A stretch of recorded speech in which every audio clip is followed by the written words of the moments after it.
അങ്ങനെ ഇരുന്നപ്പോൾ എനിക്ക് തോന്നി ഒരു ഓട്സ് കേക്ക് ഉണ്ടാക്കാം എയർ ഫ്രയറിൽ. അങ്ങനെ ഒരു കപ്പൊക്കെ എടുത്ത് ഓട്സൊക്കെ ഇട്ടു, വാനില എസൻസും പാലും പഞ്ചസാരയും ബേക്കിംഗ് സോഡയും ബേക്കിംഗ് പൗഡറൊക്കെ ഇട്ട് ഒരു 200 ഡിഗ്രിയിൽ 25 മിനിറ്റ്സ് ബേക്ക് ചെയ്യാനും. നല്ല കരിഞ്ഞ മണമൊക്കെ വരുന്നുണ്ട്. നീ ഈ കപ്പില വെച്ചേ പൊട്ടിത്തെറിക്കാത്ത പാകം. ഇത് ആരും ട്രൈ ചെയ്യൊന്നും വേണ്ട, ട്രൈ ആരും ട്രൈ ചെയ്യരുത്. സ്വന്തമായി ടേസ്റ്റ് ചെയ്ത് നോക്ക്. എന്നിട്ട്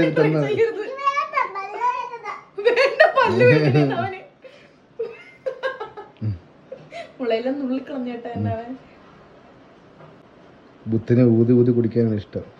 എങ്ങനെയുണ്ട് സ്വന്തമായിട്ടുള്ള കേക്ക്?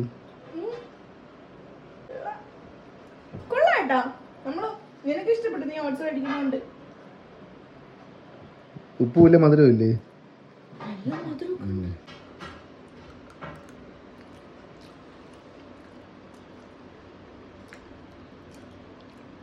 കൊള്ളത്ത് കരിഞ്ഞു പോകുന്നുള്ളു, വേറെ പ്രശ്നമൊന്നുമില്ല. ഏട്ടൻ ഓട്സ് കഴിക്കണോണ്ട് ഏട്ടന് ഇഷ്ടം. സാങ്കേതിക തകരാറുണ്ട്, പക്ഷെ എന്നാലും വണ്ടിക്ക് പിക്കപ്പ് ഉണ്ട്. ഇതായിരുന്നു കപ്പിന്റെ അവസ്ഥ. അപ്പോൾ ഓക്കെ.